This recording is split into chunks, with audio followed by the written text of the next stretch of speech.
good morning. This is the open meeting of the Coastal Resilience Advisory Committee being conducted remotely pursuant to Chapter 20 of the Acts of 2021. For this meeting, the Coastal Resilience Advisory Committee is convening by video conference via the Zoom app as posted on the town's website, identifying how the public may join. Ensuring public access does not ensure public participation unless such participation is required by law. This meeting will feature public comment. Members of the public wishing to participate in the meeting must use their full name for Zoom access. If full names are not used, people will not be allowed to participate in the discussion. The town reserves the right to remove any member of the public from the meeting who doesn't use their full name or who acts inappropriately. Vince, we do have a couple of people in the waiting room if you can admit them. I am Mary Longacre, Chair of the Coastal Resilience Advisory Committee. Permit me to confirm that all members and persons anticipated on the agenda are present and can hear me. Members, when I call your name, please respond in the affirmative. Gary Beller. Aye. Sarah Boyce. Aye. Peter Brace has told us that he will not be arriving on time, but is expected to join later. I don't see Matt Fee. Ian Golding. Aye. Jen Carberg. Aye. Fitz McClure. Aye. And Joanna Roach. Aye. Staff, when I call your name. Yes, Ian? Did I skip? Matt was on the Nantucket Community Association presentation and said he was going to join. Oh, good. Okay, thank you. Okay, staff, when I call your name, please respond in the affirmative. Vince Murphy. Here. And Holly Backus. Present. And anticipated speakers on the agenda, please respond in the affirmative. Trevor Johnson. Aye. And Devin McGee. Here. We do have one person whose name is not identified in Zoom. Please do go ahead and change your name, or if you don't know how to do that, send a chat to Vince with your name and he can fix that for you. Okay, please note this meeting is being recorded and that all attendees are participating by a video conference. Accordingly, please be aware that other folks may be able to see you and take care not to share your screen. Anything that you broadcast may be captured by the recording. And I'm going to go back to reminding everybody to silence their cell phones because I was at a meeting last week where that became an issue. All supporting materials have been provided to members of this body that are available on the town's website unless otherwise noted. The public is encouraged to follow along using the posted agenda unless the chair notes otherwise. Permit me to cover some ground rules for effective and clear conduct of our business and to ensure accurate meeting minutes. The chair will introduce each speaker on the agenda. After they conclude their remarks, the chair will go down the line of members, inviting each by name to provide any comment, questions, or motions. Please hold until your name is called. Further, please remember to mute your phone or computer when you're not speaking, and please remember to speak clearly and in a way that helps generate accurate minutes. For any response, please wait until the chair yields the floor to you and state your name before speaking. If members wish to engage in conversation with other members, please do so through the chair, taking care to identify yourself. For items with public comment, after members have spoken, the chair will afford public comment to those members of the public that have joined the meeting via Zoom.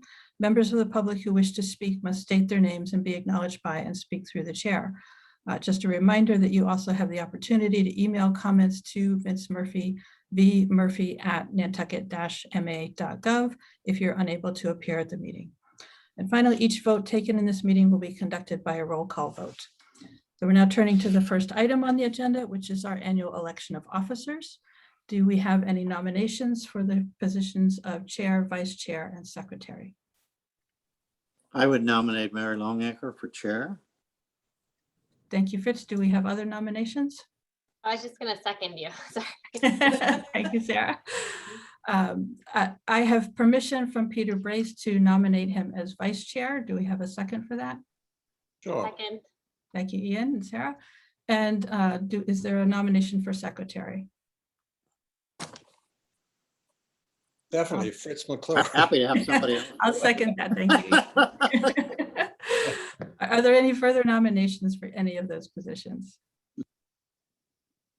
All right, may I have a motion to adopt the slate as nominated with Mary Longacre chair, Peter Brace vice chair, and Fritz McClure secretary? So moved. Thank you, Gary. Do we have a second? Second. Thank you, Jen. Any discussion? A roll call vote. Gary Beller. Aye. Sarah Boyce. Aye. Peter Brace. I'm sorry, Peter's not here. Matt Fee. Aye. Ian Golding, Aye. Jen Carberg, Aye. Fritz McClure, Aye. and Joanna Roach. Aye. Thank you very much.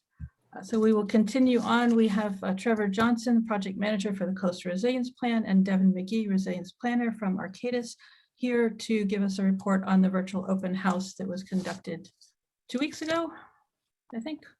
Yeah. All right. Over to you, Trevor. All right, thanks. Thanks, Mary, and thanks to the rest of the members of CRAC for having us here today.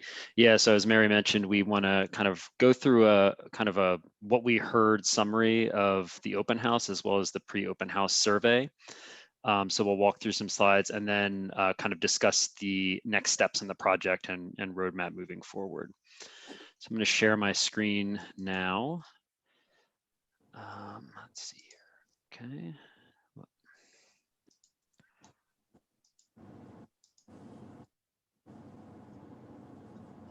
All right, am I sharing the right screen or the behind the scenes screen? The scene screen. Now good? Presentation mode, there you go. All right, great. Yes, so as I mentioned, we're here today to share the report out from the open house as well as next steps. I would mention just as preface that the goal here with these slides is, once we have chatted with you all about them, is to also share this via email with everyone who attended the open house and who was kind of part of our email network that we've developed through the process here. And so we'll be sharing out kind of what we heard to everyone that participated in the open house or has participated in the project so far. So just kind of by the numbers, we did have 93 survey responses to the pre-open house survey, which I think is a pretty good turnout for a 3-week kind of survey. A lot of interesting findings and data that we collected that I'll get into in a moment. For the open house, we did have 213 RSVPs, which is about the same as the number of RSVPs that we saw for open house number 1. And then we had 133 attendees, a little bit lower than our first open house, but perhaps understandable given that we're trying to attract people to a virtual setting in the middle of summer on Nantucket, which is a little bit of stiff competition. And then finally, for the workshop participants, which was part of the open house, we did expect some drop off from the kind of folks who joined just to kind of hear a presentation.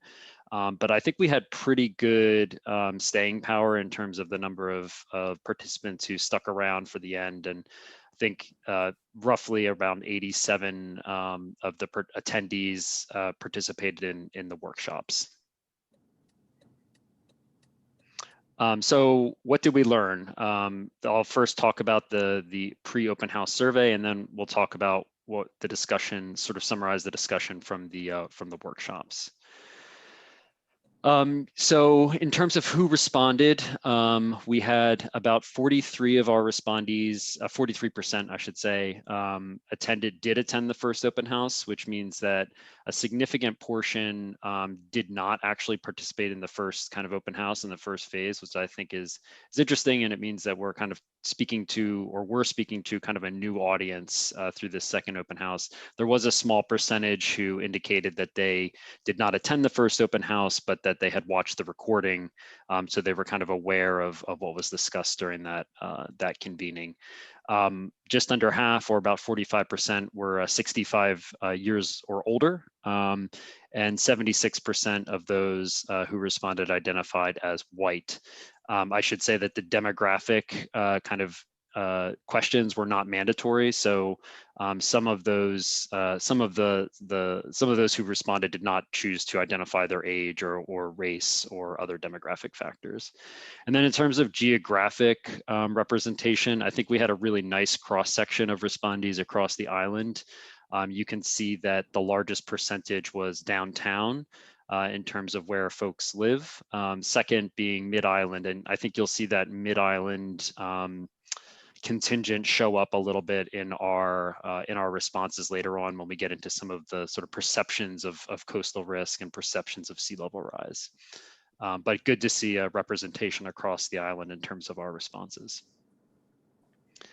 So overall key themes, to kind of distill everything into three kind of major observations.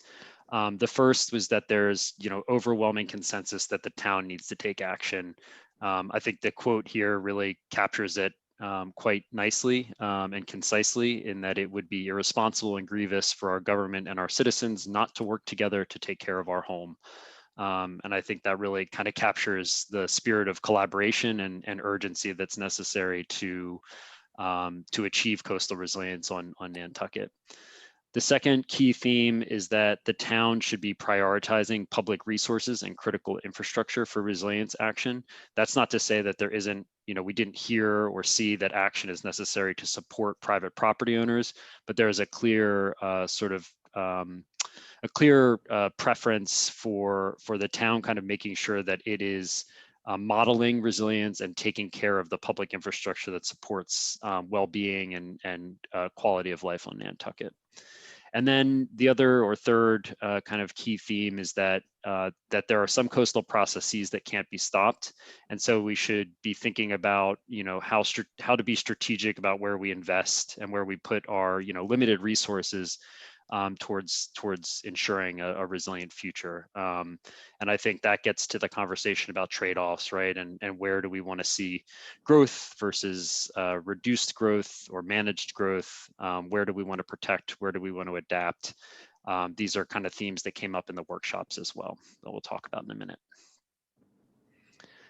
Some additional insights. The word urgency came up quite a bit in the survey responses. I think we saw it, a number of folks kind of express the need for action, that kind of people are done talking about it. They want to see action taken by the town and by private individuals to begin the process of risk mitigation and climate adaptation. The prioritization of public resources and critical infrastructure isn't universal, as I mentioned a moment ago. So 45% of respondents agree with the statement that the town of Nantucket should help property owners prepare for the impacts of sea level rise. 21% think that the town should be taking steps to protect private property from the impacts of sea level rise. And 21% of respondents chose the option that one of the actions that the town could support is to provide homeowners and businesses with funding, expertise, and other resources to protect their assets. And I think one of the things that we mentioned in the open house was that, there's a strong sense that people want to act. And in fact, some have indicated, as we'll talk about in a moment, that they're willing to expend, significant amount of their own resources and money to adapt, but they need to know how. So it's sort of a question, I think, for us of, how do we remove barriers, and how do we kind of unleash the potential spending power and resources of private residences to make their properties and their homes and businesses more resilient, in concert with steps that the town can take. So on that note, where do you think it is the town's responsibility to take action to prevent coastal flooding or slow erosion? The percentage of respondents, 84%, an overwhelming majority, said that island-wide critical infrastructure is the most important. So thinking about the key access routes, evacuation corridors, places like Steamboat Wharf, places like the wastewater treatment plant, the critical infrastructure is a clear priority for the community. Then in terms of locations, we see downtown as being kind of the location that, not surprisingly, is front and center in people's minds about the town's responsibility to take action. And then similarly, strong emphasis on natural resources, and then cultural and historic resources in terms of, the town's responsibility and the action that the town can take to address coastal risks. This is an interesting breakdown. So just to pause on this for a second, what it's showing is sort of attitude towards preparing your property for the impacts of sea level rise on Nantucket by residency status. So in orange here, you see year-round residents, and in the kind of greenish teal color are seasonal residents, self-reported residency status, of course. And there's a couple things that kind of stick out here. The first is the second set of bars, which is in response to the question or prompt, I don't think sea level rise will impact my property on Nantucket. 10% of seasonal residents indicated that they believe that, and 34% of year-round residents who responded to the survey indicated that. I think what we're seeing there is perhaps a little bit of kind of bias in the answers, which is many year-round residents live mid-island and may in fact live in an area that is not vulnerable to coastal flooding or erosion. So it's not that they don't think sea level rise will impact their property. They may well know that they live outside of a hazardous area. Other interesting kind of breakdowns, the prompt, I'm interested in preparing my property to resist the impacts of sea level rise.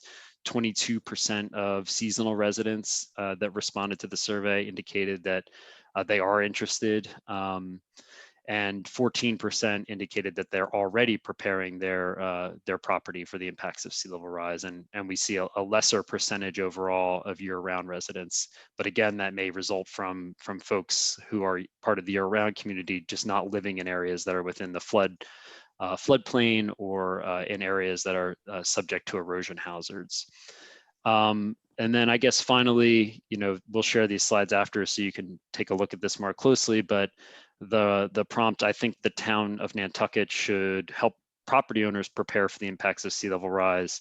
I think we see 21 and 26% of year-round and seasonal residents respectively, kind of indicating that they would like to see the town, actually help property owners prepare. And I think help is a broad term, right? It can mean funding, it can mean guidance, it can mean changes to regulations. There's a lot of things the town can do to unlock the potential of private property owners to advance resilience on private property.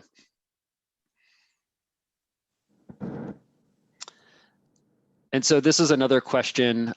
If hypothetically the town could only choose 3 projects to mitigate coastal flooding and erosion, which of the following project types would you recommend the town prioritize? And we kind of see the bottom 3 there as being the highest number of respondents selecting for, and it's interesting to see. So living shorelines to reduce erosion. So again, this theme of nature-based approaches to reduce and slow erosion. Sponge parks and floodable coastal parks. So there, I think a clear indication that folks are, okay with the idea of living with water. They want to see, this kind of integration of recreation and new public access and new public amenities with, with our resilience strategies. And then again, to that theme of critical infrastructure, so raising and elevating critical transportation routes. And then some other kind of top of line findings were, a preference for marsh migration, nourishing beaches and dunes, and potentially relocating public assets. Mentioned the kind of theme of taking action and the urgency of taking action. So on that note, the survey responses indicated that about 25% of respondents are already taking action to reduce their risks. 27% have personally invested in flood or erosion protection. And over 60% of individuals would take action if emergency services couldn't reach them. So kind of thresholds for action, we see that there would be, if emergency services or other kind of critical utilities were affected, that you would see a significant number of respondents indicating that they would then take action. And then 77% of respondents believe that island-wide action should be taken if the ferry is inoperable due to a coastal flood or due to coastal flooding and/or erosion. And that's not surprising. Obviously, that's the lifeline of the community and the most critical piece of infrastructure on the island.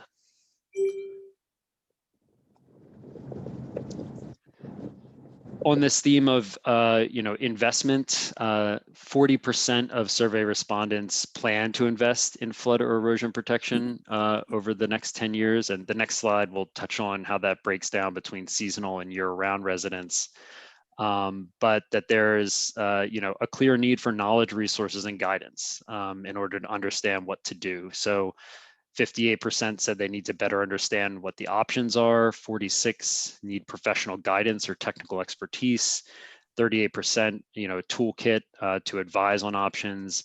And then 37% need assistance in navigating the permitting process. And so I think across all of these, I think the main message that I take away from it, or that we take away from it, is that we need to provide property owners with additional resources to help ensure that any actions that are taken are consistent with the larger kind of CRP and island-wide resilience goals, so that back to that statement at the beginning of the key themes, that this is a coordinated and collaborative effort towards reducing risk and achieving resilience across the island.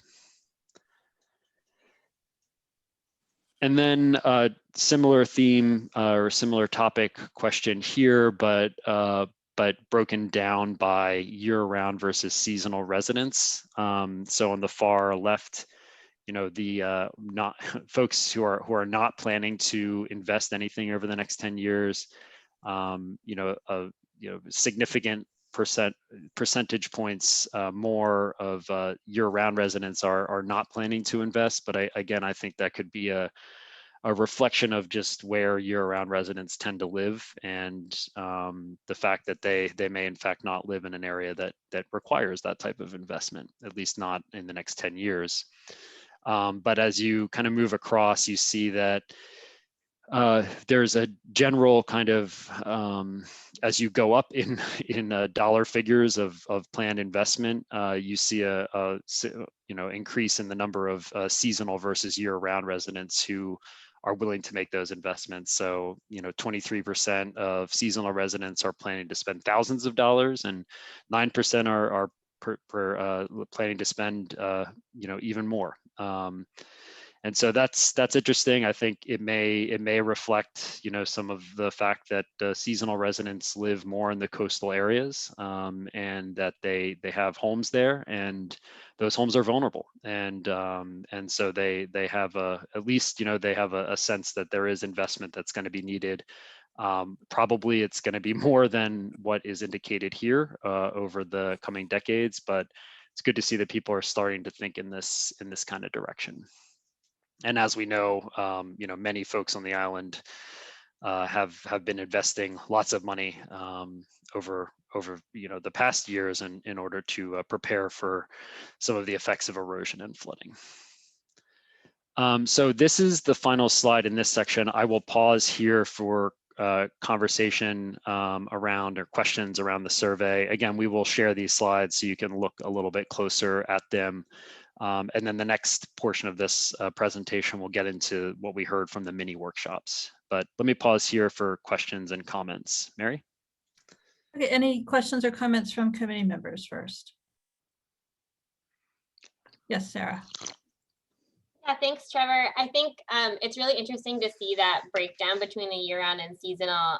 And I am one of the year-round people that live in the Mid-Island area. And so I'm pretty well aware, just being on this committee and with my own research, of knowing where the flood risk is, right? So I know that our neighborhood, even in the 2100, is not at risk of sea level rise in particular. And so I think that also might reflect back that last slide you just showed with the how much people are willing to invest. So I'm not going to invest a lot in my home in, so that 39% of I don't want to spend anything because I don't want to spend, it's not that I don't want the town to spend anything. I mean, I don't remember what my answers are. I'm just trying to put some of that together.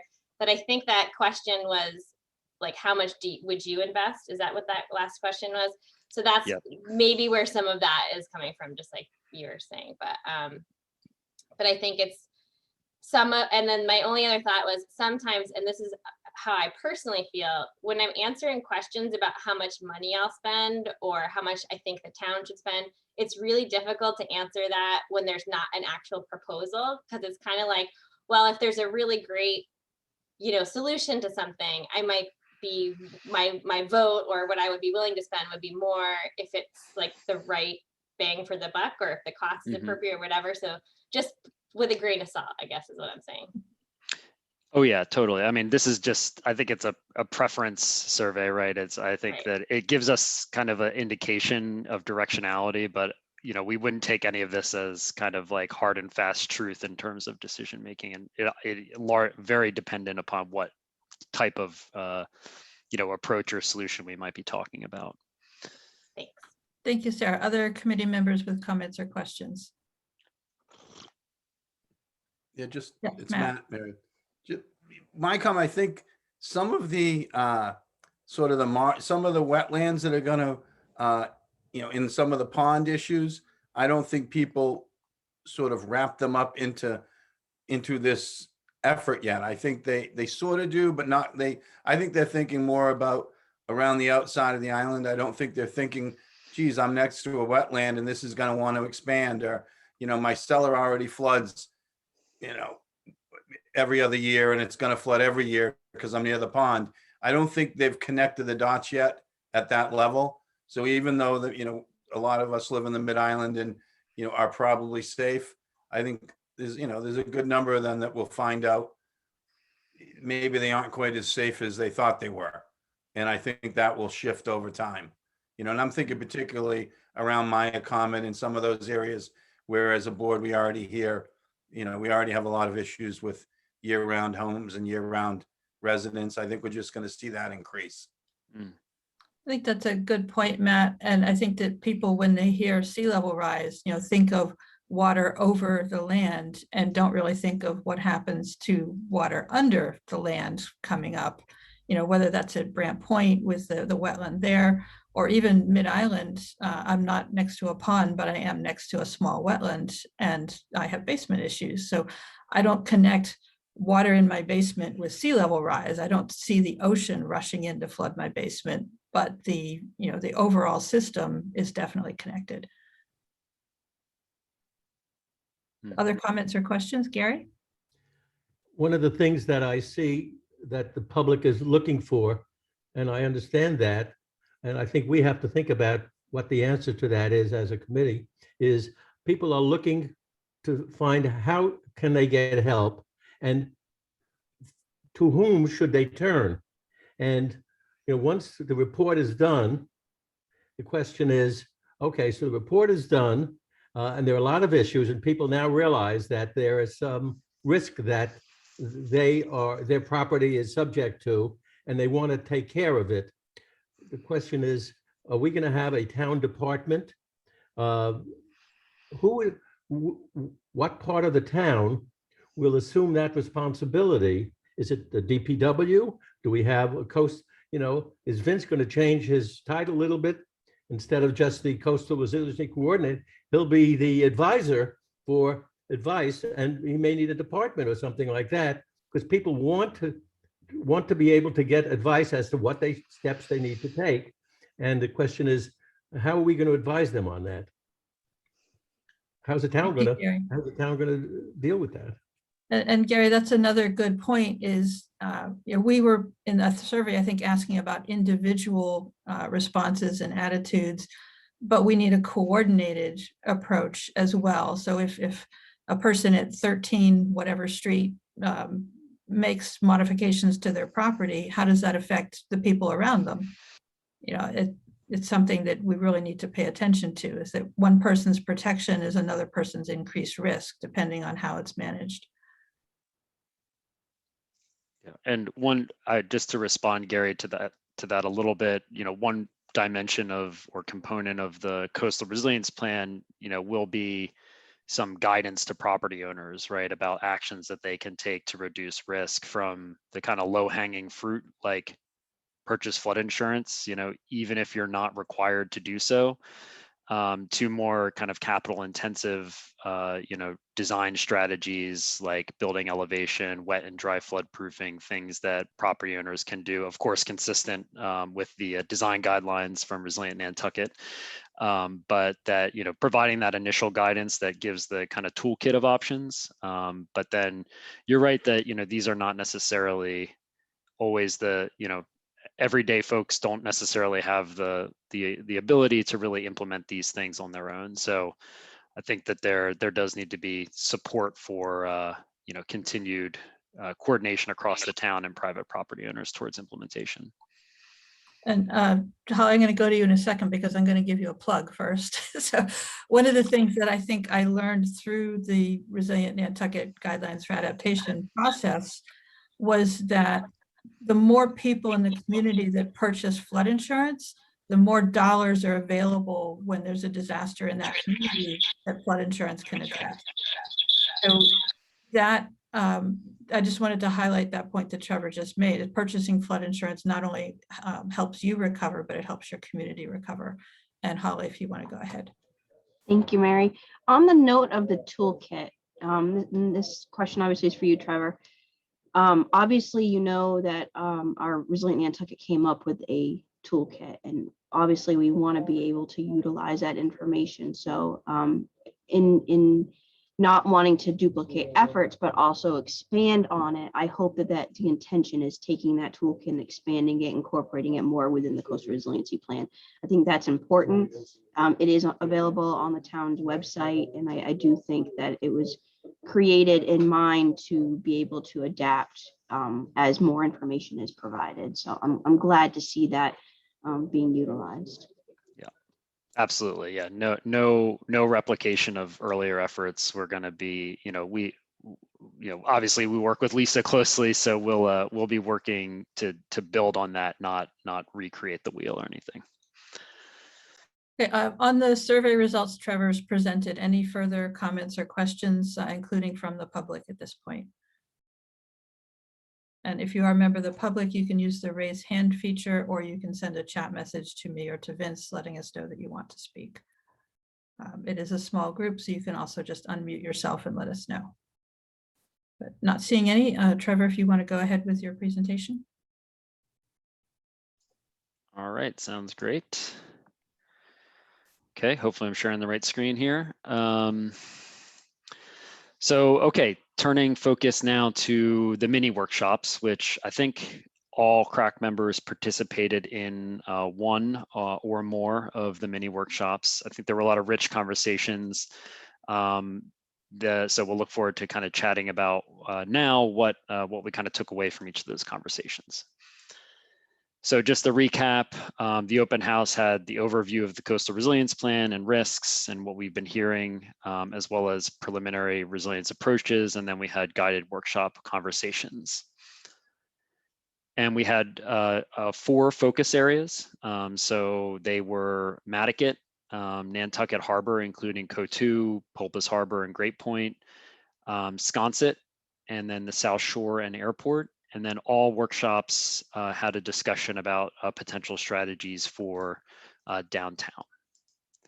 And in those workshops, what we discussed was a strategy of an example of what resilience could look like, kind of a preliminary hypothesis, if you will, about what are a set of kind of resilience, feasible, implementable resilient strategies at a conceptual level that could work in a given area to reduce risk and build resilience. And these were chosen as non-final kind of illustrations of an approach to help foster conversation that would inform kind of our next phase, which is actually developing recommendations for actions. And each of the areas kind of fell along this spectrum of different ways that you can achieve resilience. So from the sort of far end of the spectrum, which would be protecting, building infrastructure that actually keeps water out or stops erosion, to retreat. Retreat meaning relocation or realignment of uses away from the sea, right? And retreat can mean a lot of different things. It can mean reducing future growth. It can mean moving buildings. It can mean increased setbacks, and it can mean things like buyouts. And then in the middle is the kind of adapt approach, which to us makes sense across most parts of the island.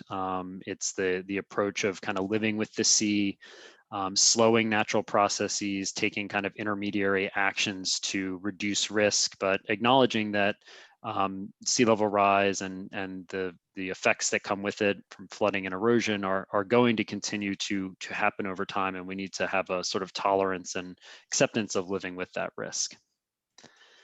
And so for each area, we'll talk through some of the key themes that we talked about with the group. So in downtown, some of the things that we brought to the table were more of a protect strategy. So the theme of kind of defending downtown as the kind of central area of the island where much of the critical infrastructure and community facilities and institutions are located.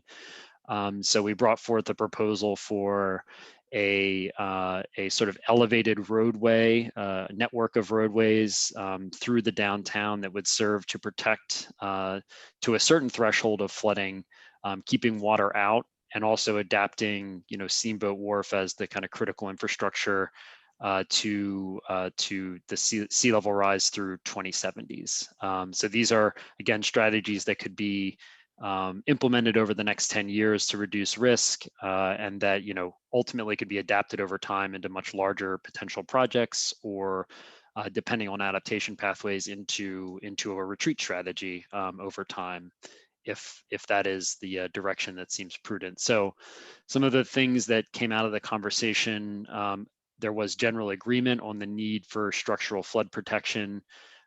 Questions about, raising roads and really what that means and how it would work in a place like downtown.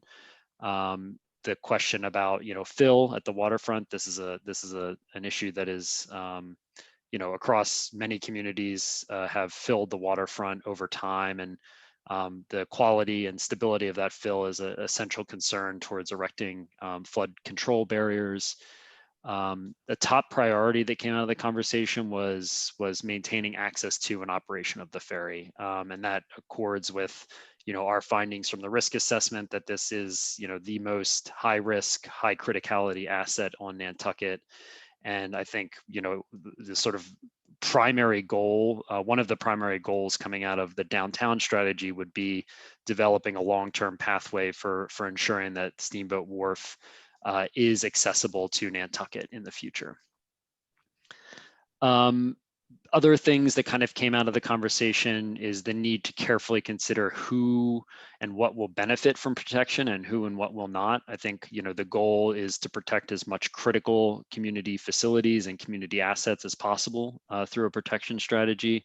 Coordination with the adaptation of historic structures. And I think you could expand that a little bit to say that, any flood protection strategy needs to be consistent with, I think, the values of historic preservation and the values of maintaining the historic character of the downtown. Questions about saltwater intrusion, water table rise, and stormwater retention, and the need to address these or consider these in the design of any solution. And then also, and this goes for pretty much any type of hardened or physical infrastructure, is to consider the impacts on natural ecosystems. And one of the things about the alignment that was discussed here preliminarily is that it is set back from the water's edge intentionally in order to do a couple things. One is to maintain access, visual and physical access to the water as much as possible. And then secondly, to minimize environmental impact. So it minimized the need for actually disturbing the water body by intervening or proposing infrastructure that's located at or in the water. And then big ideas. I mean, this is the area where I think people want to see some sort of visionary, large scale projects. I think there's a trade-off between visionary and implementability. And so with this proposal, we're really trying to put forth something that is achievable, that the town can, with support from state and federal partners, that the town can actually look to implement in the near term as a way to kind of buy down risk, to build resilience, to ensure that there is a path forward. This is by no means the last step, right? This has to be built into a larger, longer term adaptation framework for downtown that can include, much more visionary ideas like elevating the grade of the entire downtown. There was the idea of adopting canals, really, really leaning into the sort of living with water approach, movable groins and other sort of hardened infrastructure in the water bodies. I'll pause on the controllable gate. I think this came up in a number of conversations around the idea of a storm surge barrier. This is something that we've looked at and kind of discussed internally. The challenge with any kind of storm surge barrier is that first and foremost, they're extremely costly. We're talking about hundreds of millions, if not billions of dollars. And so, you're looking at federal investment to achieve something like that. And if you're looking at federal investment, you need to have a cost benefit ratio that's over 1.0. And given the cost of that infrastructure, it's very unlikely that you'd achieve a beneficial cost benefit ratio for that type of infrastructure in a place like Nantucket, and then I think there's a lot of other reasons why it may not be desirable, even if it were implementable or feasible for Nantucket. Just the environmental effects of something like that around, sediment, navigation, habitat, would be very, very significant. Not to mention the sort of, visual impact to the experience of being in downtown. You're talking about, a large physical infrastructure that would, probably extend from Brant Point or the jetties out onto Coatue, and that would need to extend either around the entire harbor or then cross through the harbor again. So, I think it's many folks see it as a sort of silver bullet, a way to keep the water out and protect a place like downtown Nantucket, but it's not necessarily desirable and probably not achievable in a place like Nantucket. And I say that coming from a company, Arcadis, that has built and designs these types of large infrastructure around the world. So if anybody was going to say we should do this, it would be Arcadis. And I think we don't think that this is the appropriate context. And so this is where we come to the sort of shoreline solution and building any engineering structures, any physical infrastructure, locating it at the water's edge and integrating it into the existing built environment as an adaptation and resilience strategy. Trevor, can I jump in for a second? Sure. I think that argument that you just detailed, I think that needs to be included in the coastal resilience plan so that people are able to say, okay, they did look at this and I can see that it doesn't make sense for these reasons. I think, the things that you're not recommending are sometimes as important as the things that you are recommending. So I hope that information will make its way into the final public deliverable.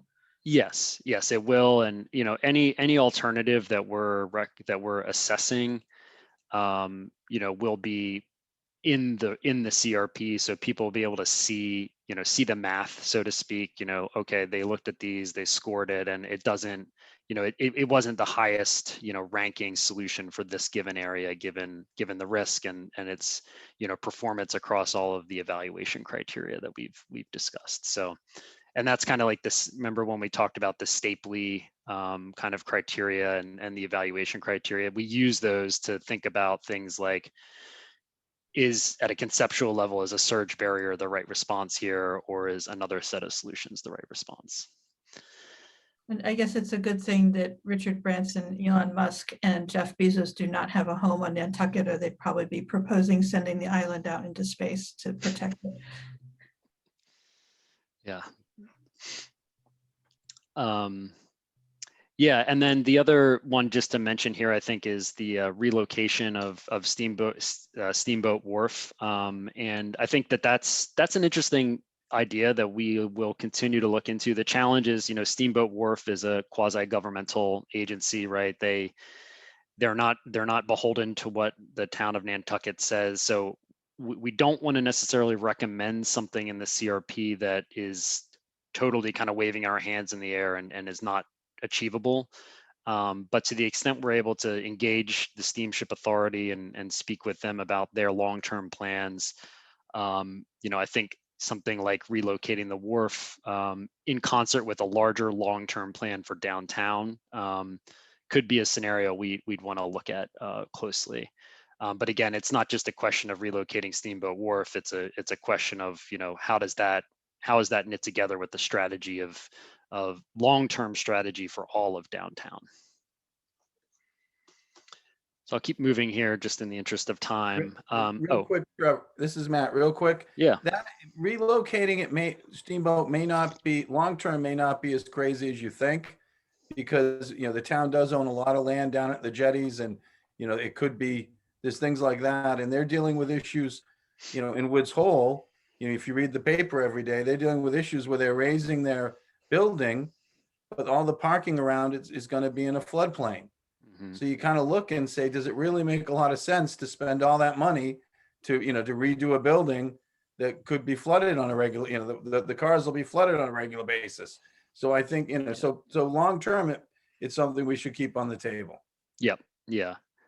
I think that's right. It doesn't, I would just say caution that it doesn't, long-term on the table doesn't negate the need for thinking short-term about solutions like raising Easy Street and other locations, critical access routes, so that, you know, if you have a road that has a design life of 20 years, you know, elevated in the next 10 years, you buy yourself time to continue to evaluate those options and make decisions about a future relocation, right? But we still need to invest today to take care of the risk that's going to occur over the coming couple decades. Trevor, can we take a comment from Holly at this point? Sure. Yeah. Thank you, Mary. I just wanted to remind everybody that that particular topic is actually one of the strategies identified in the HMP. So it's there, and it's identified as obviously working with the Steamship Authority, but also the town administration, natural resources, even looking at working with the United States Coast Guard and Army Corps engineers. Obviously, there'd be a lot of different players together, but it is strategy 8.7 in our HMP. Yeah, hazard mitigation plan. Thank you, Holly. Back to you, Trevor. Great. So in Madaket, we discussed a kind of very different kind of conversation, right? That this was an adapt strategy. So when we talk about adapt, we mean, you know, living with water, taking kind of building scale approaches that protect residences in the near term.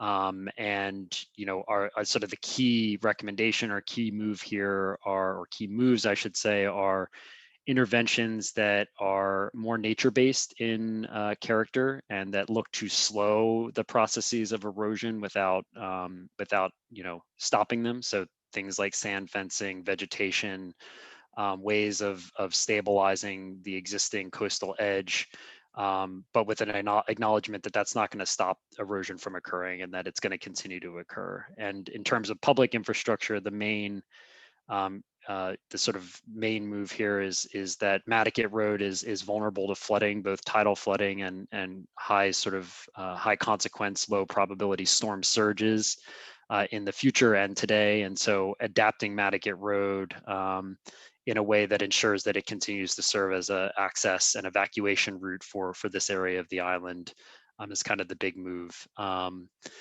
so the discussion here, there was broad agreement that an adapt strategy that delays impacts makes sense, that resilient bridges and roadways are a priority, needing to maintain emergency access and just everyday access to Madaket is key.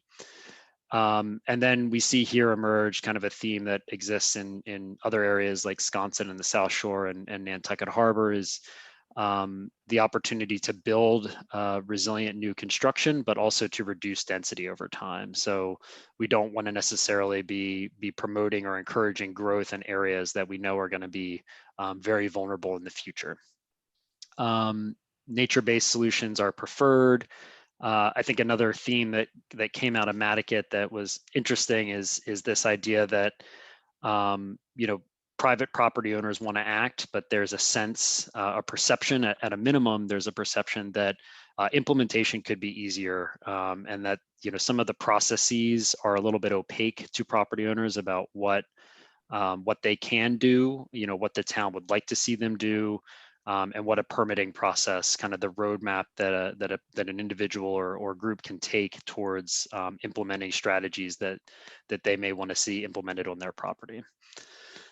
And then finally, I think the agreement that in some areas in Mattakit, that long-term retreat it needs to be on the table. And so that's where the kind of long-term adaptation pathways happen, or come into play, where, you know, we might be able to you know, help somebody retrofit their home to become resilient against today's risk, but over time that risk is going to become so significant that you know, we really don't want to have people living in certain areas just due to the safety risk and the cost of you know, providing services and infrastructure in those locations. And so developing a long-term framework and tools for retreat is going to be key here and elsewhere.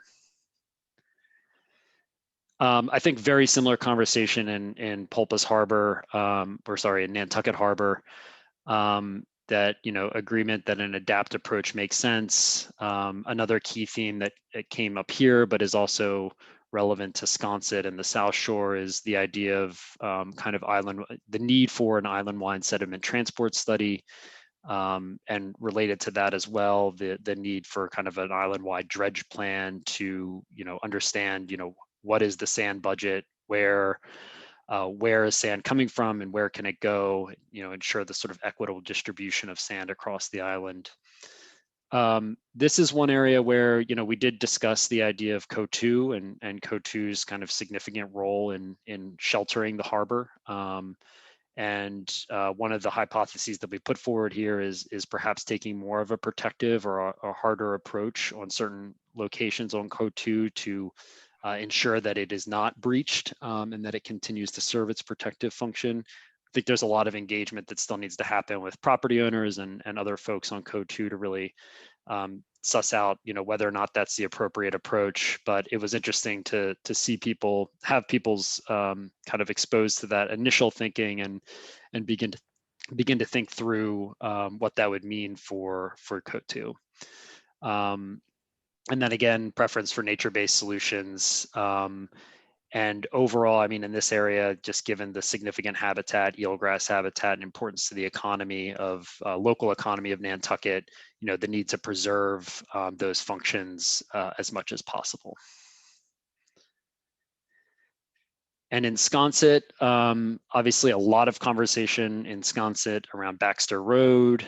We trying to focus as much as possible in the areas for the purpose of this conversation that are not Baxter Road. So thinking about where geotubes do not currently exist, or tow stabilization does not currently exist. And leaving aside for a moment the, you know, recent Conservation Commission decision around the geotubes. Some of the conversation here was, you know, related to, you know, really understanding the efficacy of some of the solutions. You know, how effective are different tow stabilization or nearshore breakwaters at slowing erosion? You know, are they really worth the investment in terms of the, you know, benefits that they would provide? And then thinking about the kind of long-term adaptation in recognition of the fact that, you know, the bluff is eroding, and, you know, short of a solution of hard armoring, which we're not proposing here or thinking about here, you know, what are the pathways that can be taken to address the need for potential retreat of both private residences and public infrastructure. So the idea of transfer of development rights came up. You know, how do we ensure access to properties that are served by Baxter Road if Baxter Road isn't there anymore? So really thinking through the kind of scenario planning around adaptation pathways in this area, and I think also a focus on Codfish Park as a key area that's at a high degree of risk, and that doesn't currently have, actions in place. So what solutions can be taken there? And then finally, the last area, South Shore and Airport. I think this is similar to Sconset and Pulpus. We saw conversations about the need for a island-wide sediment transport study and dredge plan. This was raised in the context of kind of beach nourishment, and beach nourishment sounds great, but there needs to be sand to do that. And so really trying to understand, if we're recommending beach nourishment in different areas, how are we gonna supply the sand that's needed for that? We did discuss the idea of kind of more hard armoring solutions for some of the critical infrastructure, primarily the wastewater treatment plant and the airport. We've since learned that the airport is unlikely to be supportive of a hard armoring solution. Would much prefer nature-based solutions, and they are undertaking their own kind of resilience planning and long-term adaptation planning for the portions of their property that are at long-term risk, and thinking through how they want to adapt their facilities. And yeah, again, the theme here being that nature-based erosion management is preferable to along the South Shore. Trevor, can I Yep. Interject a question there? So Yes. did you get a time frame from the airport for their planning process? Is it something that is more formal or something that is informal? Well, so a couple things that very interesting to learn. One is that the FAA is a major stakeholder in anything that happens at the airport, and they actually own the FAA is not just a regulator, but it owns some of the infrastructure on the airport, and actually owns some of the infrastructure that is at that southern edge there that is vulnerable, so the approach lighting and things of that nature. And so that is an important consideration, and the related to that the sort of planning horizon, design life that the FAA sort of looks at is 20 years. So it's not a long-term planning horizon that the airport is really looking at. So when they do their capital planning, they're just looking 20 years in the future, and that's because of potential for innovation in the airlines and aircraft and so forth. So the idea is that 20 years from now, the airport is not at significant risk. It's really in that long-term horizon where we see the potential for erosion to impact the runways and really have significant consequences on their operations. And so I think their approach is that they're going to continue to monitor erosion and see what happens. They would be supportive of approaches that on town-owned property at the beach that slow that process. Certainly, they they don't want to be caught in a corner where something happens very suddenly. So I don't think it's Vince can correct me if I'm wrong. I don't think they have a formal resilience process underway now. They're kind of waiting for guidance from the FAA about how climate change and resilience planning should happen for airports, but that they are definitely thinking about it and have some preliminary kind of long-term approaches in mind. Thank you, Trevor. Yeah, so and then just island-wide priorities. Access and operation of the ferry is paramount. Sediment transport study and relatedly dredging and sediment management plans. Policies to prevent development in risky areas, and reduction in regulatory barriers to action, and a kind of clearer process for approval. Policies that make the implementation of nature-based solutions easier, flexibility in local ordinances, focus on natural resources, both kind of restoration approaches as well as minimizing impacts of any solutions that we develop. And then always emphasizing co-benefits. So, what can a resilient solution do besides provide protection or reduction of risk from flooding and erosion? I'll pause there for a few minutes for any conversation or comments, and then go into the next portion of the agenda. I can stay on for another 10 or 15 minutes. So as long as there's room on the agenda, I'm happy to stay on, Mary. Thank you, Trevor. Committee members, questions or comments at this point? Sarah?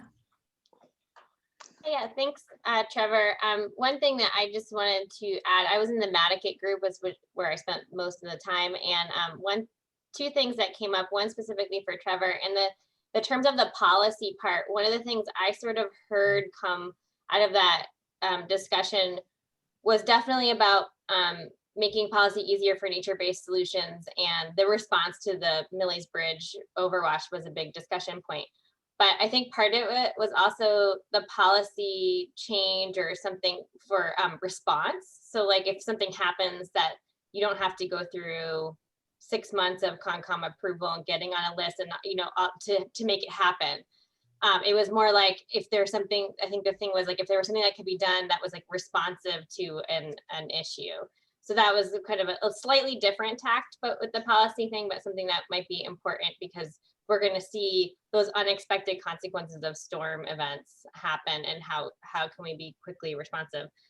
And then the only other thing, which is more for this group and less for the plan, is that the overall feeling from the Mattakit group, and I don't remember who else on here was in the Mattakit group, was that it's great that we're having this discussion about the plan, but they're very concerned about the immediate response. A lot of the homeowners and people there didn't feel like, they felt like there needs to be something to happen now, like a lot of things are happening now. So I just wanted to put that out to the group. Not that we're in a position right now to do something immediately, but there was more of an urgency with that group, instead of, they appreciate the long-term planning, but we're like, stuff needs to happen right now. So just wanted to add that. Thank you, Sarah. I'll note that the Mattakit, Sconset, and Harbor groups, those recordings are available on the town's website. Vince probably sent that link out, so you can watch those three if you weren't in that group. Other comments or questions? Anything from the public at this point? And if not, then Trevor, please go ahead. All right.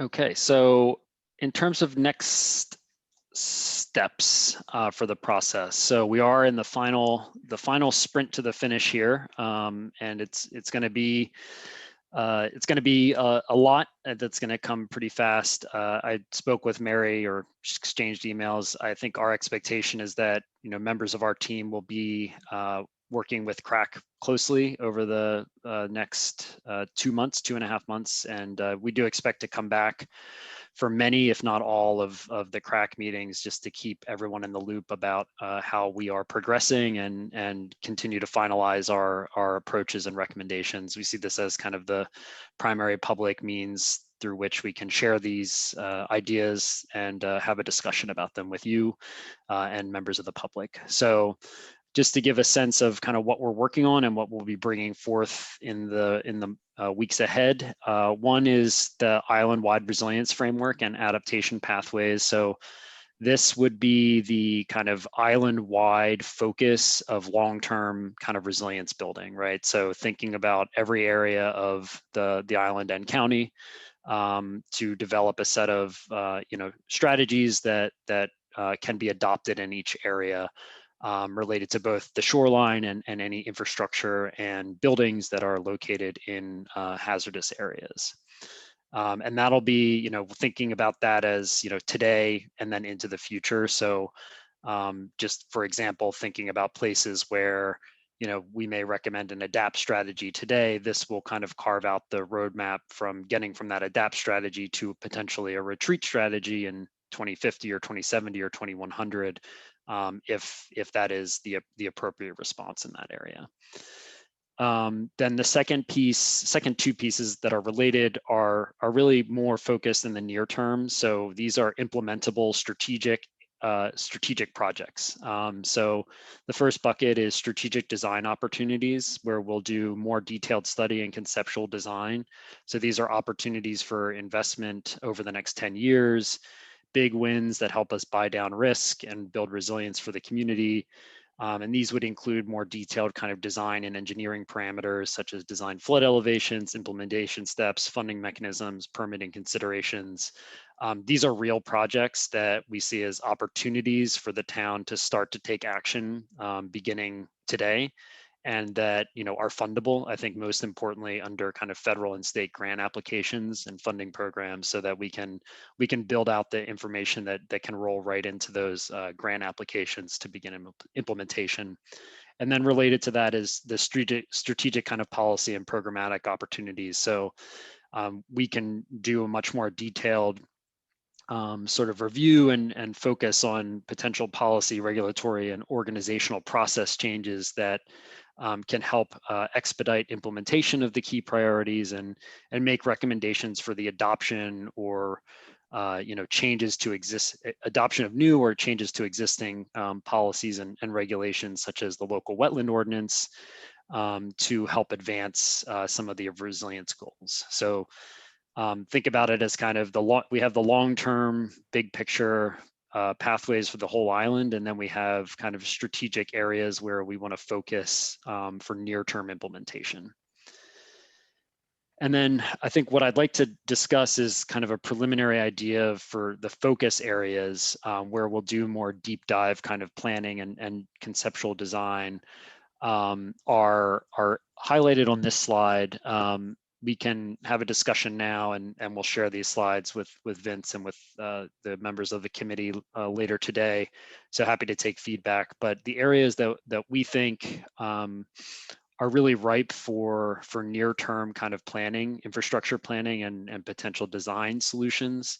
And when I say design, I mean both nature-based interventions as well as kind of physical engineering approaches are kind of laid out here. So CO2, Pulpus Road, Sconset, Codfish Park area, Tom Nevers Field as a vulnerable town-owned park, the Surfside wastewater treatment plant, the kind of reach, the Mattocket shoreline, the coastal reach that I think, Sarah, you raised, folks are looking for, you know, action in the near term.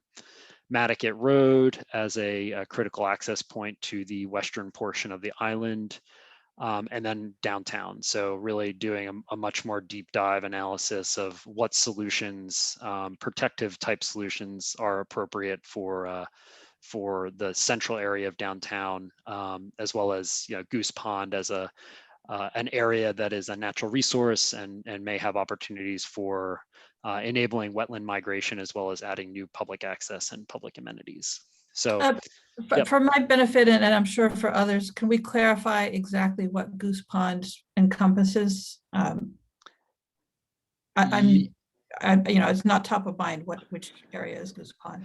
So Goose Pond is right, and maybe Holly or Vince, you could chime in too, but it's the, forgetting the name of the road basically between off of Washington Street, when you walk over this sort of natural path that extends through the wetland there. Goose Pond is kind of on the land side of that. So it's an area that is, I think, a lot of stormwater runoff drains to, and is you know, an opportunity, I think, for wetland restoration and improved hydrology and tidal exchange. Yeah, Sarah's clarifying Consu Spring, just what I thought, but I wasn't sure. Vince, do you want to add anything to that? No, Sarah beat me to it. Okay. Consu Springs is the local name, Trevor. Yeah. Great, thanks. Or is it the official name? Maybe Sarah knows better than I do. On Google Maps, it's called Goose Pond. Everyone else locally calls it Consu Springs. Gotcha. I'll happily take better clarification on that. That's my understanding. Yes, it holds true to the multiple names of most areas of Nantucket. Yeah, so I mean, again, we can take additional feedback, but these are the areas that we are looking to focus on. And, you know, this is, I think it's not just a question of, you know, town and project team here. There are a lot of stakeholders who need to be engaged.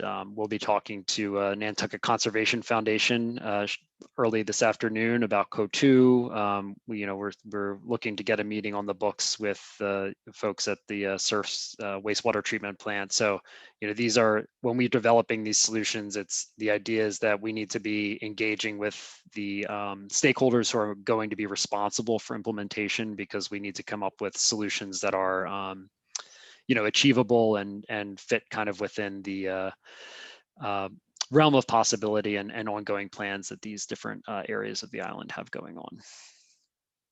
Great. Questions or comments from the committee members? Jen? Thanks, Mary. Hi, Trevor. Hey. I have just a couple questions about the detailed study areas and maybe why exact locations are some versus others. Mhm. And now I can't see the map anymore. Oh, sorry. Yeah, and I Trevor, was- can you put that back up? No, Yeah. it's okay. It's just easier looking at it. Yeah. The Matticat Road one, and I don't know if it's just how you put the blocks up on the screen or not, but I was curious why just that bridge versus the other culvert that's coming up from Hither Creek and into Long Pond. I didn't know if you intended to do both of those together. And then the Pulpus Road one, you know, I agree Sacajah is an issue, but also Folgers Marsh, like there's more than one tricky area out there. And I know the town is already Mhm. working on that area of Pulpus Road. And we're kind of also working on Folgers Marsh, but both of those are interesting.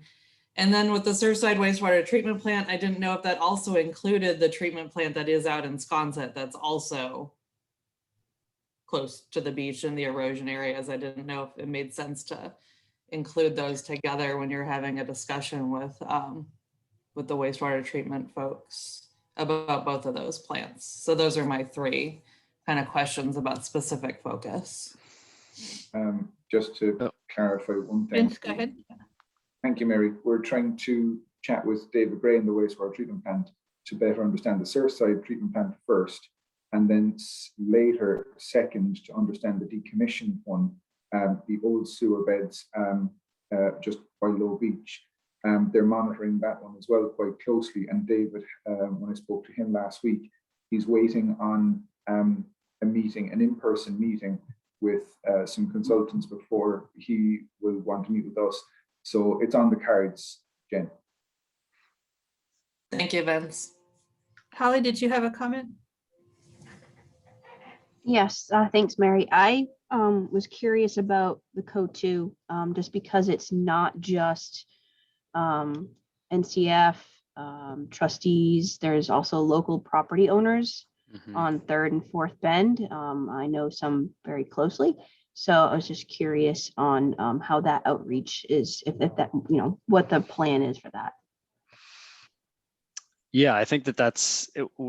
So we're beginning the conversation with NCF, but I think we're sort of looking to approach it in terms of what key stakeholders are kind of like, I hesitate to use the word gates, but who do we need to find the most kind of substantial support for, right? Before as we refine our solutions and then continue to engage down to, you know, everybody who might be affected. So I think starting with NCF, it would be great to speak with trustees as well, and then private property owners, depending on where we land as to what the solution is, or set of solutions it may be, you know, engaging them as important stakeholders in that process as well. Can I follow up, Mary? Yes, go ahead, Holly. Thank you, Trevor. Thank you, Mary. I was basically with those individual property owners at the end of the day, they have to cross over trustee and NCF land to get to their lots. And I do think that that's important to be, yes, they are kind of like the gatekeepers in order for those property owners to physically drive to their properties versus boating over. So I just wanted to emphasize the fact that, and you're talking about generations that have been able to utilize those structures that are affected. So I just wanted to throw that out there, that there are property owners that are going to want to know what NCF is going to want to do, what trustees are going to want to do, what the town is going to want to do. And they definitely should be major stakeholders. So just wanted to throw that out there. Again, I know some personally, so. That's great. Yeah. May follow if we need to reach out to them directly as we move forward here. Holly might reach out to you to try to make those connections. Other questions or comments?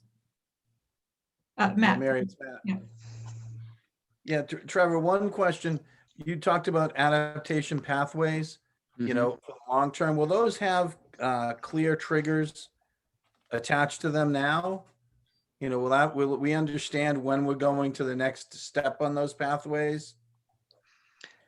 Yeah, so the adaptation pathways would have, you know, based on what we know now, right? Like we don't know, those triggers may change in the future, right? Because our understanding of climate change will continue to evolve, as will the actual pace of things like sea level rise. But yeah, so the idea is we'd lay out, you know, potential trigger, excuse me, potential trigger points in time over the future, over the coming decades that would say, you know, in 2030, if X happens, you know, then Y, or then move to, you know, this other kind of adaptation pathway. Some of the things, you know, some of the things run in parallel, right? So it's, you know, if you know an area might be, is likely to be a long-term retreat scenario, right? You don't want to be building a bunch of new things there today. So you need to have a kind of a parallel pathway that reduces future development in those areas, at the same time as you have, you know, a strategy that enables continued, you know, life there until living there until such time that you reach a certain threshold. I'll say I'm happy to see Tom Nevers Fields on this list because that is an area, you know, the town owns quite a bit of property there. It has multiple uses, and it is proposed by the homeowners association that the town make significant investments in that area. And it would be good to know if that's prudent, you know, and how do we keep using the area the way we have been. Couple more, another comment or two, Mary? It's Matt. Yep. Mary had a comment earlier that, you know, we want to prove that we've looked at all the options. I think, you know, I want to second that. That was on my list today of just making sure people are going to look at this pretty critically, you know, and so let's make sure that you show your work. And the other question I had, you mentioned hard armoring, and this is just a, I'm just wondering, are the geotubes as they sit considered quote unquote hard armoring? And would a hybrid of the geotubes consider hard armoring? If 1 or 2 levels were, you know, were geotube and the rest were sand based, you know, where does that fall in the spectrum of, you know, sort of protections? That's a good question, Matt. You know, I hesitate to classify the geotubes as anything because I don't want to mischaracterize what they are. I mean, they're definitely on the more, you know, like more physical infrastructure solutions, right? It's not the same as what would traditionally be thought of as nature-based, but it's not, you know, it's not as hard of a structure as like a riprap would be, right? You know, actually, you know, more significant armoring or seawall or something of that nature. So, you know, I think there are more nature-based types of tow stabilization. You know, geotube is a specific technology that falls into the category of kind of tow stabilization for the bluff. And so there are a lot of different potential technologies that can be used to achieve the goal of tow stabilization. And some of those technologies are more, you know, let's say natural in character, you know, utilize more nature-based materials. They might be less effective. They might have a less, you know, a shorter design life, but they achieve similar outcomes. Thank you, Chair. So Ian had a comment? Yes, thank you, Madam Chair, and through you via Matt to Trevor. As a member of CONCOM, and in my private capacity, I would say that geotubes are absolutely the same as hard armoring. They reflect the waves exactly the same way as hard armoring. The only difference between those and riprap, as you call it, is that they're easier to remove. And in the case of the geotubes out in Sconset, they have both sand that is placed on the front and the top as a remedial action, but without the additional sand, they act exactly the same way. You have loss of beach, you have end scour, and there are well-documented environmental difficulties with hard armoring. So, my own approach, I try to remain neutral, and I will say no more. Thank you. Thank you, Ian. Trevor, how is your time? You're muted. I need to jump off in 5 or so minutes, but I can stay on and answer another question. Well, I two. want to make sure you have the opportunity to wrap up, and we will come Yeah. back to public comment later in the meeting. Sure. Yeah. The last slide is just a quick refresher just on where we stand. So, we're now at this kind of continuing to develop, strategies and also beginning the process of implementation planning. So kind of in parallel to the development of solutions or refinement of solutions, we'll be really thinking through the regulatory, the cost, the benefits, those type of things that help us triangulate into solutions that are achievable in the near term. And then again, still looking to deliver in September. All right, thank you, Trevor. So just a reminder to the members of the Coastal Resilience Advisory Committee that we do expect to have a significant dialogue with the project team over the next couple of months as we get towards that deliverable. And so you may want to review the contract and make sure that everything that we're expecting is being addressed. So, Vince, you have a comment? Just to say, Deanne has her hand up, Mary. Yes, I saw. Yeah. Okay, Trevor, did you have anything else, or did any committee members have other comments or questions for Trevor and Devin while they're here? I know they have to jump off. Okay, seeing none. Deanne, if you want to unmute. Go ahead Yes, with your question. Mary, thank you. Can you hear me? Yes. I'm looking for the reference, but I will send it to Vince, that in terms of the definition of geotubes, it's considered by Massachusetts CZM and DEP that geotubes are considered as hard armoring, along with revetments, bulkheads, rocks, etc. And Vince, I will send you that link so you can forward it. I think it's very important that the Arcadis team understand that geotubes are indeed considered hard armoring by the state. Thank you, Deanne. I'm sure that's going to be a useful reference. Thank you. Let's see. So we'll say thank you to Trevor and to Devin for appearing today. We look forward to seeing you again.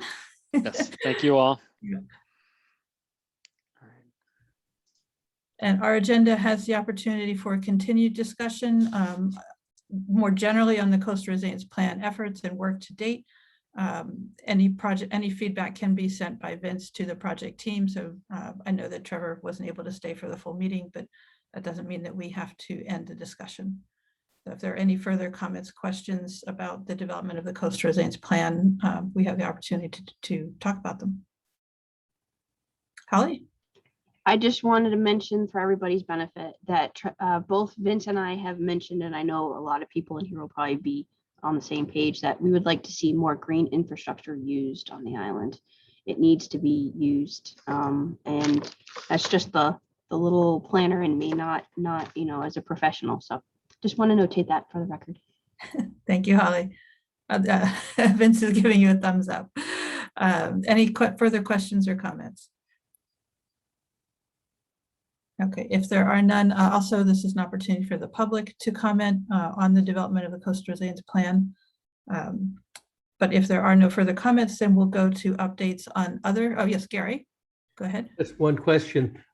Trevor said it's part of what they're going to do, but I'd be interested in how they will recommend that we address to change the regulations to prevent continued development of high-risk areas. But Trevor mentioned that it's part of what they're thinking about. And I hope we can figure out, or they can recommend to us a way that we can do that, because otherwise, when I watched the planning board or any of the other regulatory organizations, they always seem to be limited by, what the regulations in effect today permit. And it's not unusual that regulations are a little bit behind what's going on in the real world. So I hope they can give us some good advice on that. Yes, thank you, Gary. And if anybody has examples from other communities of regulations that have been changed in order to accommodate coastal resilience, those would be great to see as well. Sarah, go ahead. Thank you, Mary. Right when you just said that, I was thinking of our, not all of us were on it, but the discussion we had with the gentleman from Hawaii who talked a lot about those changes. And I was remembering a few different things, and I have to go back in my notes or look at the recording, but I think some of that would be really useful, because I think it was policy change, and also I can't remember what the property issues were, but it wasn't a buyout. It was kind of like there were areas that you couldn't build on anymore. And so like, it was like the life of the house is the life of the house, something along those lines. And I thought those could be useful in some of those really vulnerable areas. Yes, thank you, Sarah. That was Dr. Chip Fletcher. Thank you.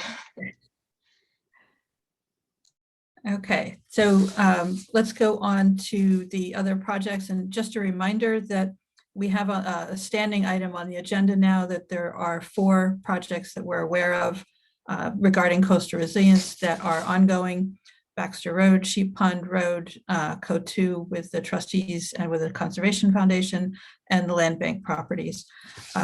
Vince is on the phone, I see. So Jen, there's no requirement, but if there's anything you want to say about the project with the trustees, you're more than welcome to. Sure, thank you, Mary. We're still in progress. We're actually hoping to meet with our consultants tomorrow to get some update on. They've been doing some really interesting modeling work, which will be an interesting outcome of working with the consultants, actually showing how waves impact the profile of the beaches at different points and at different sea level rise projections.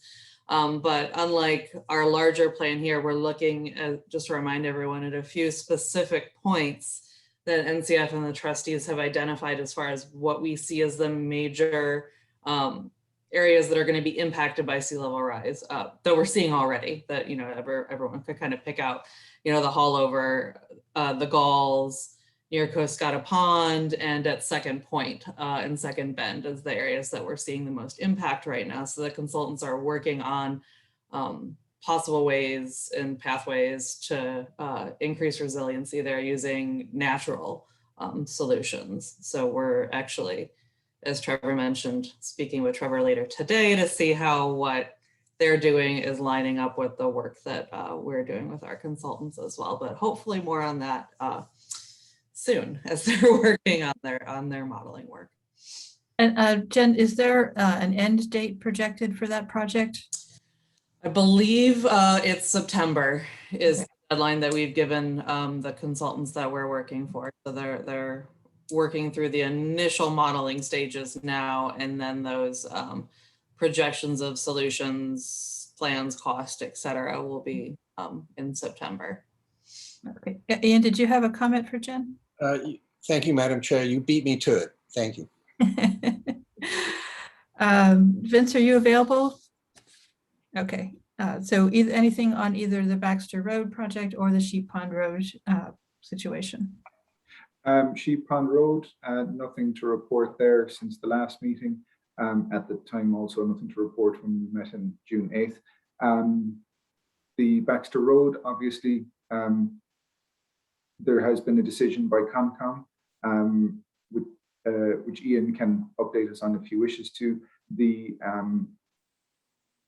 how to progress from that point is now the focus and what's going to happen. So without wishing to sound indiscreet, things are somewhat in flux. So trying to understand what's going to happen with Baxter Road and how the CONCOM's decision will be implemented and what the next steps might be are still to be determined, if that's not an impolite way of putting it. But I'd happily take any response from Ian or anyone else on that one. Ian, anything you want to add there? Thank you, Madam Chair. No. Thank you. That's a legitimate response. Cheers, Ian. I just Um, wanted to make sure I didn't say something you disagreed with. Yeah. We're still trying to figure out what's going to happen now after that Concom decision. So that's about the main part of the update. We did have the second round of stakeholder meetings just before the June 24th event on the 22nd and the 23rd. We met with, the Arcadis Baxter Road project team met with the two stakeholder groups. There was pretty interesting, but obviously differential feedback from each of the two main stakeholder groups. And then on the 29th, we had the feedback from the select, we met with the select board and had feedback from them as well. They are, as Matt would probably say, pushing for a resolution. Gary? Need to unmute, Gary? I think the subject of Baxter Road is on the select board's agenda for tomorrow. I think Arcadis will be making a presentation on that. So we'll all get updated as to the latest state of the flux tomorrow. Correct. So it's in the select board packet. I think there's 36 slides that went up with the select board packet on Friday. It's an update on the feedback that they received from each of the stakeholder groupings. And they're also going to seek guidance from the select board as to some preferred ideas. All right, thank you. Matt, did you have something you wanted to add? No, okay. He's muted, Matt, you're muted. Oh, Yeah. I was about to say what Gary said, so he beat me to it. We're all thinking alike. So just a note that we will ask the land bank to come back in the future. It's subject to scheduling to give us an update on their plans. So that's, again, just a perennial item on the agenda in case there is an update. Since our agendas have to be done a week in advance, it's sometimes hard to know what the latest news is. So our next item on our agenda is public comment. Is there any member of the public that has a question or comment that they want to bring forward at this time? And if there are none, we will go to approval of the minutes from June 8th. Vince, do you want to put those up on the screen? Vince did have some edits to one section.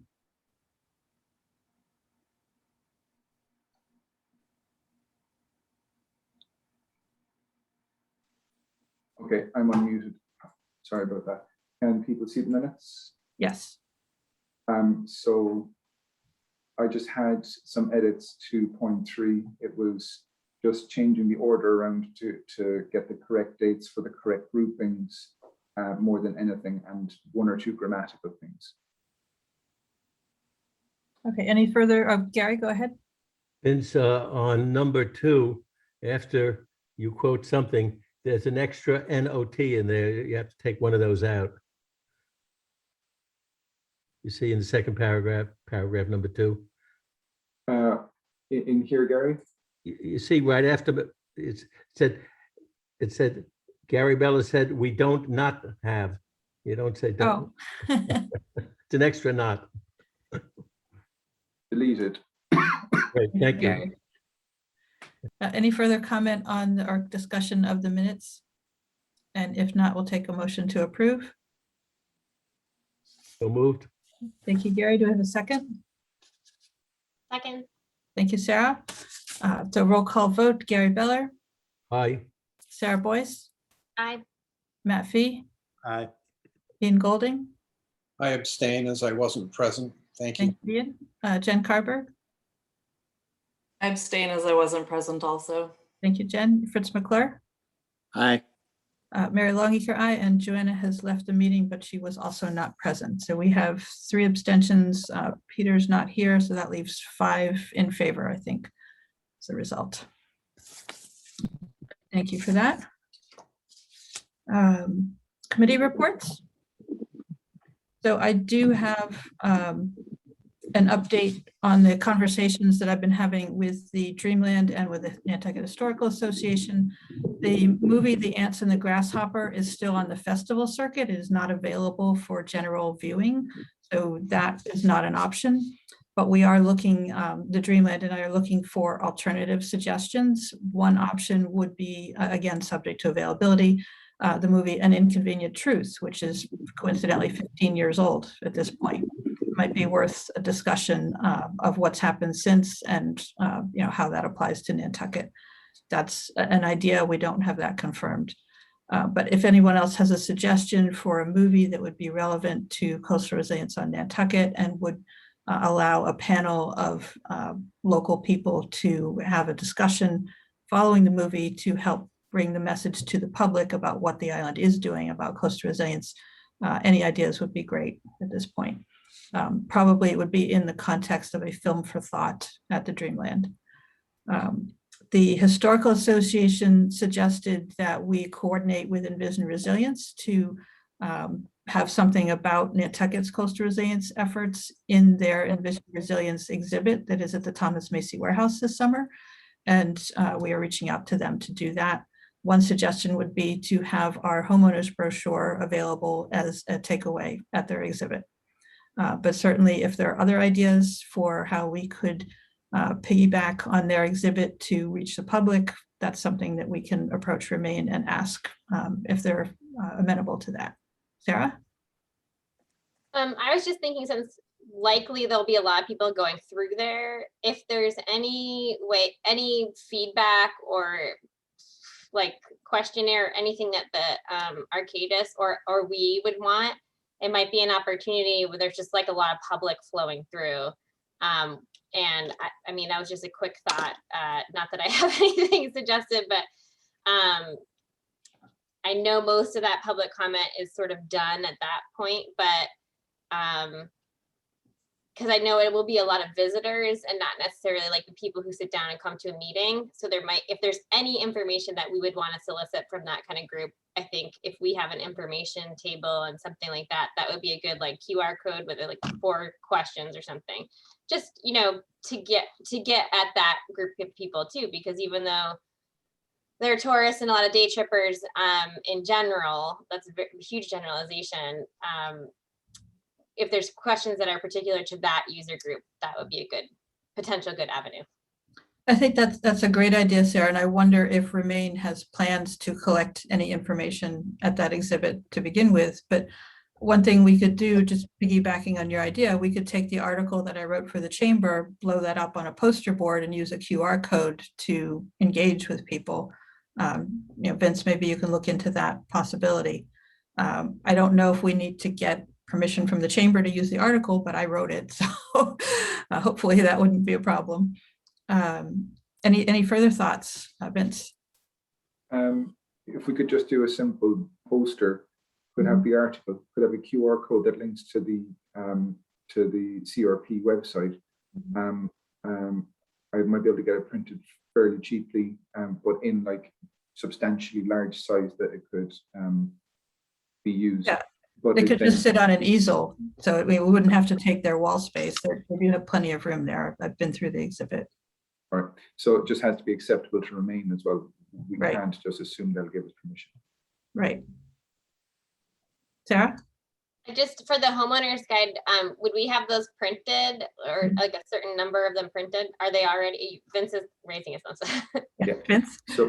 So yeah, I can print them and have them available in kind of a leaflet dispenser or a brochure type dispenser. And myself and Mary have already had a chat about that, and that's something that seems great. possible. Yeah. Thanks. Okay, Jen? Thank you, Mary. You guys already said a lot of what I was thinking as far as putting things onto the poster board version and interacting with the public. Everything that's there is kind of printed posters for interactions. So that'd be great if we could do it. I would also suggest maybe we take the homeowner's brochure and turn that into a poster so people could just stand and read, or look at the, graphics tend to interact better on a poster than, long pieces of text. And if people don't want to take a brochure with them, they could just at least read and get some overall impressions of what we're talking about. I think that's a great idea. It reduces the throwaway paper at the same time. So excellent. Yeah. Other committee reports or comments from the committee members? Okay, if there are none, So new business. So the meeting schedule, just wanted to check in. We have been meeting second and fourth Tuesday at 10 a.m. We were previously meeting at noon. I know that, you know, everybody's summer is probably different than anything that has been before. So I wanted to just check in with people. And is 10 to 12 on Tuesday still a good slot? Does anybody need to tweak that? I know that Peter will sometimes have a conflict. But I wanted to see if anybody had suggestions for a change or if we want to continue as we are. I did hear from the town administration that we will be meeting on Zoom for the foreseeable future, definitely through the summer. So we're not going in person. And that, I think, is simply due for logistics and lack of meeting space. But I think it's also a good decision for us, given that we'll be interacting with the project team for the Coastal Resilience Plan. It certainly makes it easier to stay on Zoom. Any thoughts? Sarah? I'd just say that I really like this meeting schedule. And I think that for me personally, just meeting during a work day is actually helpful. I know it's not possible for everyone, but just with childcare stuff, just putting it out there, it's really, I enjoy this schedule. Enjoy might not be the right word.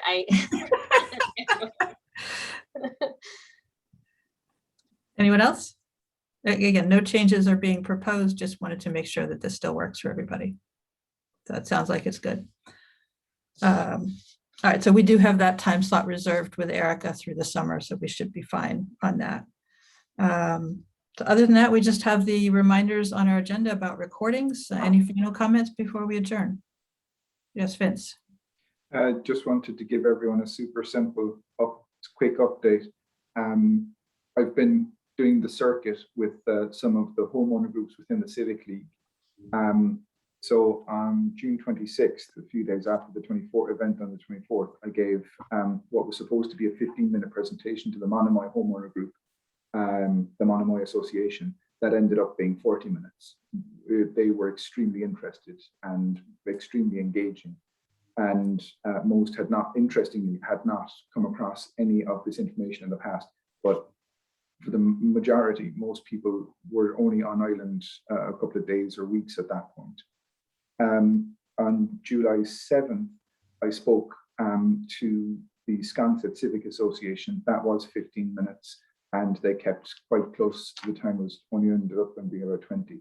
They wanted obviously an update on the CRP, but they'd also asked for information on the Baxter Road project. So I somewhat blended the two together, as you might expect for that group. And before I talk about PIN, I wanted to say, during our meeting, I've been asked by yet another homeowner group, the Shimo Association. They want me to speak at their group meeting at some point over the summer. And I'm happy to speak at any civic association meeting that anyone wishes. And Gary, with your connections with the Brant Point Association, please pass along my interest. On July 8th, just a few last week, I gave a presentation at PIN, 45-minute kind of lecture on the CRP, where we are, how we got to where we are, and plans for the future. And I know that I'm not the only person on this call to have spoken at PIN recently. I know that Holly did.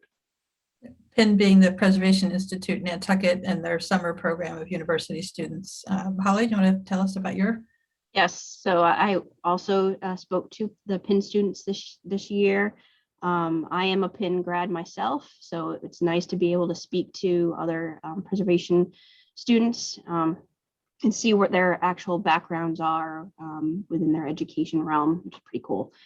And just gave them an update of the Historic District Commission, as well as building with Nantucket in mind, and then of course led into our Resilient Nantucket and where that is, and that we're completed. And actually, on a side note, we just received our final email this morning from the state congratulating Nantucket for finally being done and doing what we needed to do with them. But I also and this was on June 30th that I spoke to them, which was our end date of our MVP grant. But I also left the conversation on where we are with the CRP and how those two integrate with one another. And it's very important that we look at the individual building into the overall area wide plan. So very good. engaging students. I think it's about a dozen of them. Very nice, and look forward to seeing what they'll do this summer. Nantucket is in their debt every year. Thank you, Holly. Sarah?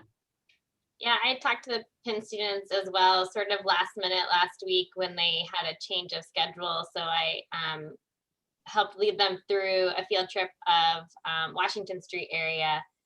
And we went around the Consu Springs Goose Pond now area, you know, the kind of basically that beginning of their study area.